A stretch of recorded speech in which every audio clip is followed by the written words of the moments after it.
Alternative fuels. When we consider alternative fuels, most are produced domestically. And this is good because this can reduce our dependence on imported petroleum. Furthermore, many are produced from natural resources such as sugarcane. One of the advantages of these fuels is that they produce much less pollution as compared to petrol or diesel. Currently, there are five main types of alternative fuels which are powering our automobiles and trucks. These include ethanol, electricity, biodiesel, natural gas, propane, and hydrogen.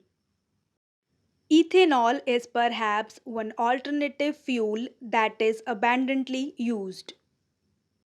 For example, much of the automobiles in Brazil use ethanol produced from sugarcane. Like alcohol, this fuel is produced by means of distillation from corn or sugarcane. It is cheap and renewable and produces far fewer greenhouse gases than petroleum fuels. Its main disadvantage is that large amounts of arable land are required to produce the crops required to obtain ethanol, leading to problems such as soil erosion, deforestation, fertilizer runoff, and salinity.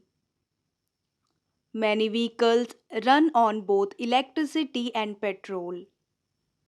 These vehicles are hybrids because they use just enough petrol when the vehicle is not moving, but when it is, the vehicle is powered solely by electricity that it generates.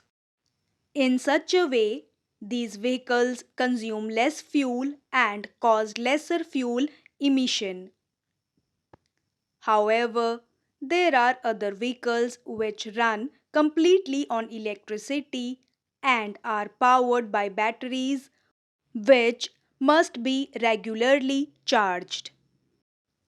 The disadvantage, however, is that they must use a source of electricity which is generally powered by traditional fossil fuels for charging.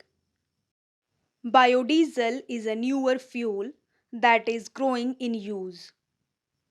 This is essentially a diesel fuel that is created through processing vegetable and animals' fats, and this offers biodiesel a major advantage because it is completely renewable. However, it does emit greenhouse gases. Propane or LPG is a liquefied petroleum gas and is abundant. In fact, it is so abundant that is available to most countries for domestic consumption and is very low in emissions. Finally, hydrogen is being closely looked at. There are several methods of producing hydrogen through processing fossil fuels, nuclear power, or through water.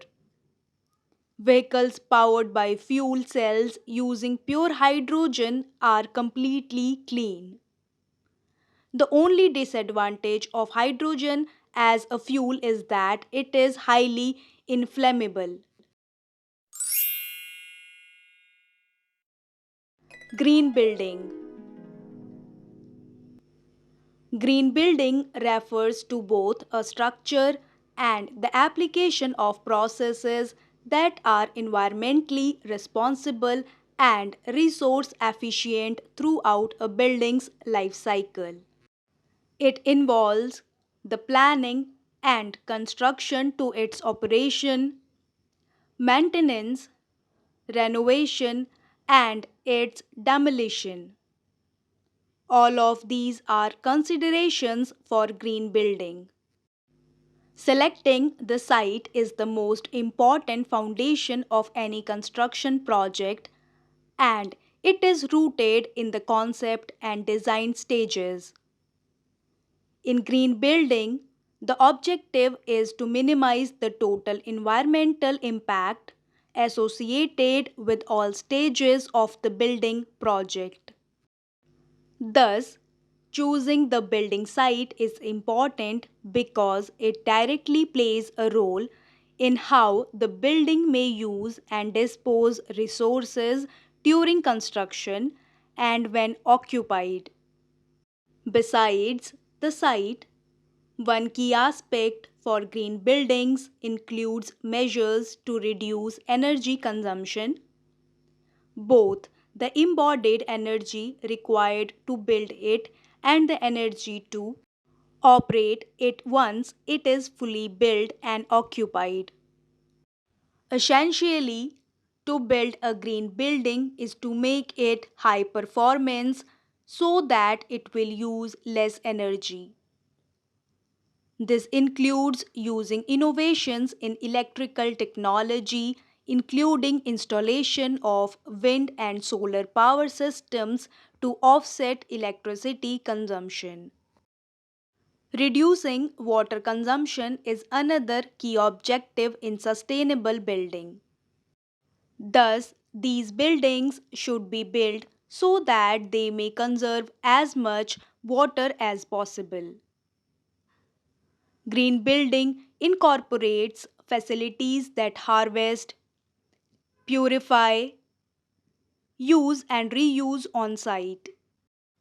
This can be accomplished by designing dual plumbing systems and by utilizing water conserving fixtures such as ultra low flush toilets and low flow shower heads.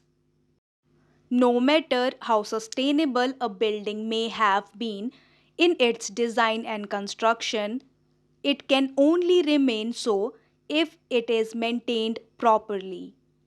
Ensuring operations and maintenance as a part of planning will help retain green criteria designed at the outset, and then every aspect of green building can be integrated into this phase of a building's life. Finally, when buildings reach the end of their useful life, they are demolished. In green building, deconstruction is a method of harvesting and recycling materials into useful building material. This then extends the useful life of a structure and also reduces waste. Furthermore, this repurposing can make renovations of other buildings easier and cheaper.